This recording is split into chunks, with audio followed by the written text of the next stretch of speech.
Bonjour et bienvenue sur cette vidéo intitulée Préparer sa classe, les outils des élèves.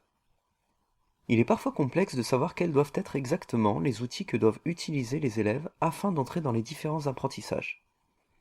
Il y a en effet de nombreux outils à votre disposition et de nouveaux outils qui sont créés tous les jours par différents collègues, partenaires ou encore éditeurs. Cette vidéo propose de présenter certains outils simples et efficaces pour que les élèves puissent entrer dans les apprentissages. Les manuels scolaires. Les manuels scolaires sont des supports d'apprentissage qui permettent aux enseignants de transmettre des connaissances spécifiques. Très souvent, lorsque vous arriverez sur une école, il y aura déjà certains manuels que vous aurez à votre disposition. Certains seront uniquement dans votre classe, d'autres seront à partager avec vos collègues du même cycle. De façon générale, les manuels respectent bien les contenus des programmes scolaires, qui sont répartis sur l'année et découpés très souvent en périodes. Cela correspond aux 5 périodes de l'année scolaire. Un manuel scolaire est associé à un guide du maître. Bien que ce document soit utile, il n'est pas tout le temps obligatoire. Dans le manuel, on trouve différents éléments qui permettent d'aborder différentes notions. Il y a également des exercices d'entraînement ainsi que des textes de synthèse. Dans le guide du maître, on trouve très souvent la démarche d'apprentissage à mettre en œuvre ainsi que les différentes activités et contenus. Vous trouverez également le rôle de l'enseignant et les éléments de différenciation pédagogique. Pour utiliser un manuel, il faut le lire, le feuilleter, pour bien s'imprégner de la démarche qui y est associée. Tous les manuels ne se valent pas et tous ne vous correspondent pas. Mieux vaut en lire plusieurs afin de savoir ce qu'il vous plaît le plus car vous serez amené à l'utiliser très régulièrement avec vos élèves. Ensuite, vous devez repérer la notion à travailler avec vos élèves et étudier les différentes activités de découverte. Il peut y avoir plusieurs formes à vos situations problèmes. Cela peut être des jeux, des textes à lire ou encore des documents iconographiques à analyser.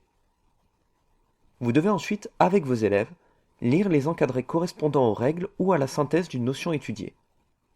Il est nécessaire ensuite de préparer une évaluation en lien avec les notions étudiées dans le manuel. Certains manuels proposent des évaluations clés en main, mais pas tous. Ce sera à vous de les construire. Le cahier, un support d'apprentissage et de communication. Le cahier est un support indispensable au travail personnel de l'élève. Il permet en effet à l'élève de garder la trace de son cheminement et de ses acquis.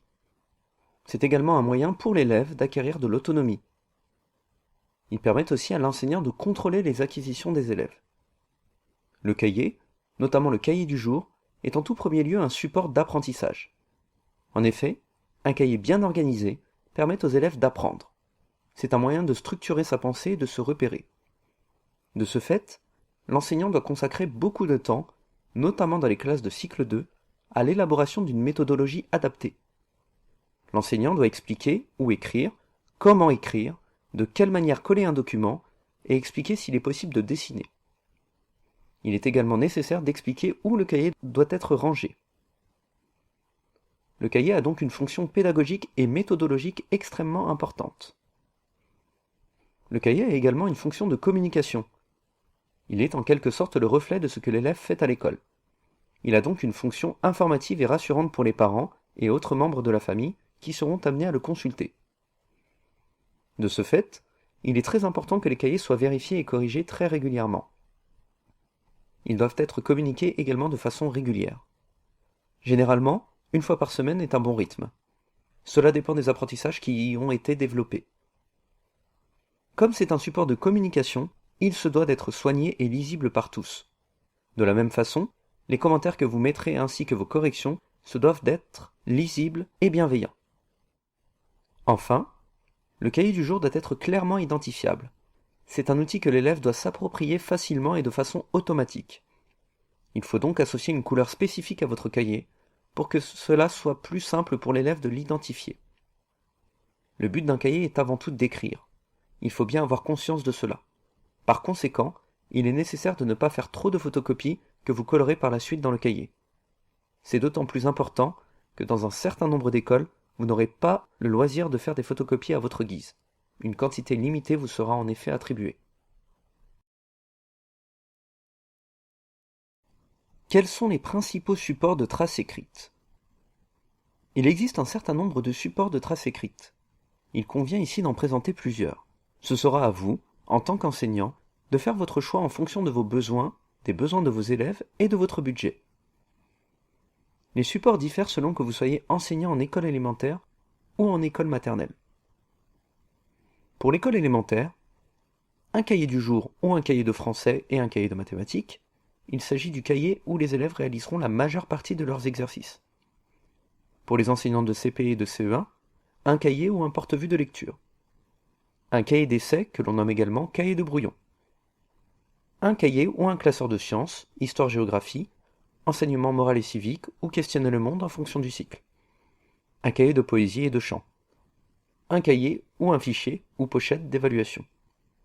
Un cahier de leçons auquel les élèves peuvent constamment avoir accès, hormis pendant une évaluation. Pour l'école maternelle, un cahier individuel ou un album dans lequel figurent les traces des différentes activités, notamment le graphisme ou les activités mathématiques. Un cahier de poésie, de comptines ou de chansons. Un cahier de vie pour avoir une visibilité sur les temps forts de l'année vécus par les élèves.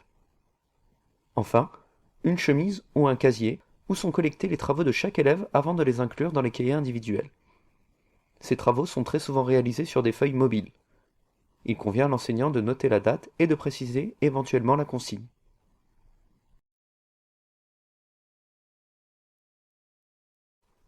Merci d'avoir regardé cette vidéo. Si vous l'avez aimée, merci de la liker, de la partager ou de la commenter. Si ce n'est pas déjà fait, n'hésitez pas à vous abonner à la chaîne. On se retrouve très bientôt pour une prochaine vidéo.